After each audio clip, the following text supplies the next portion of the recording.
Hello, nhớ rồi cháu Phương Dường. Ta sĩ nó chỉ biết đó cái lọt trò cú khóa học nữa. Nó chỉ ta sĩ nó chỉ có chia sẻ tư duy đó nên nó cháu Phương Dường nữa. Tư duy từ tin này mùa khổng nó cháu Phương Dường. Tới biết cho kiến trình, thế biết cho cái sáng nó chỉ biết thấy sai thì chủ yếu nó là ở lỡ mà online lại, chủ yếu lửa hải nền ở lỡ mà kênh lỡ mà muốn nu lỡ mà我来拿我来煮了呀，lỡ mà muốn来控制呢，就是要就不一样。但是做kiến trình để做kiến trình chỉ dùng nó就不一样。nhớ trong đời tư duy đời tư duy yêu cho cái xã thế yêu lúc suy nghĩ nè, nó chỉ mua ở nhà nó就不一样，一样nó chỉ giờ我照搞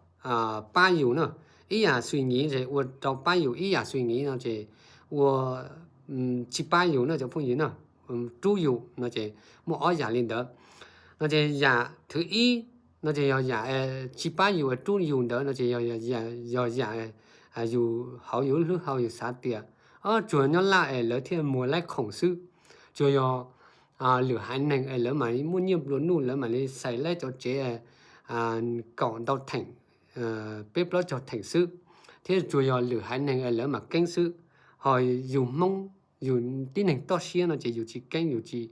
giỏi lỡ nó chỉ cho cái sản để chỉ cho cái dùng cái nó cho bao nhiêu nữa chỉ cho cái sản để chỉ cho cái tu dùng có dùng mù chỉ lấy khó chờ dùng nhẹ thế mù chỉ lấy cho khó chờ dùng chờ để nó cho bao nhiêu nữa chỉ cho cái sản để cho cái sản phẩm chỉ này cho sản liền để nó cho bao nhiêu nữa chỉ dùng chủ sản rong有主啥用呢？就朋友有主啥的古有一度丁能跟，古有一度丁能giỏi，古有一度丁能借，古有一度丁能我导师，古也我导師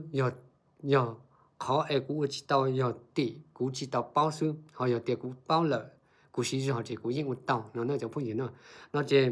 有啲那啥，那幾個包對住那幾個包做嘅啥領導師，即那都成功有下晝肥波，那就朋友呢，那就。cú xã hai trong này sẽ đợi tiền bây giờ chủ xã dùng thế giờ cho phong nhiều bây giờ tiền nên nhà giả hậu lửa đất chi nó lớn này của chủ xã dùng tiền cú yên của tàu sư khó ai cú chỉ tàu giờ cú chỉ tàu lấy cỡ thế giờ cú chỉ tàu bao sư giờ tiền cú cỡ thế cú bao chỉ cú yên của tàu sư này cho phong nhiều nào thế này giờ tiền này xã tàu liên đợi chỉ yên tàu này cho phong nhiều nào chứ khó đợi giờ khó tư duy họ cái sáng này giống như nó chỉ biết sự đời ta chỉ nói giờ tiệp biết giờ ít tuổi tin nền chỉ tao bao mùa khổng lồ ở chỗ phong nhiều thế biết giờ ít tuổi tin nền cứ chỉ tao lại nhiên đỡ khó hậu lửa mùa khổng lồ lì nó chỉ nên cho xã phê nó nên dù xã rong tiệp mùa khổng nó chỉ chắc chắn cũng phải cứ tao nhiên đỡ khó hậu lửa mùa khổng lồ nó là chỗ phong nhiều nó thế giờ tiệp ít chia tin nền nó chỉ là xã tiệp mùa khổng nó chỉ có hậu lực phê sư ấy dùng mùa khổng tao lỡ dùng tao lỡ lái dùng tao lỡ nhiều lò nó chỉ có dùng phê sư nó chỉ ít tin này là sáng lên đó cho phong nữa chỉ sáng lên đó chỉ dùng kế nó cho phong nữa chỉ nên chủ sáng tiền mùa khổng giờ dùng tao tỏ ba lỡ dùng tao tỏ chào giá trị tao lỡ dùng tao tỏ ba lỡ giải quyết lên cho vấn đề ấy lỡ khởi nhiên tao dùng cho nhiều dùng cho càng lại dùng tao đó nó chỉ có dùng lúc đã lúc rồi dù cho giá trị dù tụ khen dù ba tàu lỡ chỉ dù xứng đáng tàu nhận cho nhiên để nó cho phong gì nữa cho nên chỉ cần thay đổi tàu lên tới nó chỉ nên mùa khổng này nên sẽ rất tự tin thế nên mùa khổng này nên sẽ mùa tàu rồng hay nó cho phong gì nữa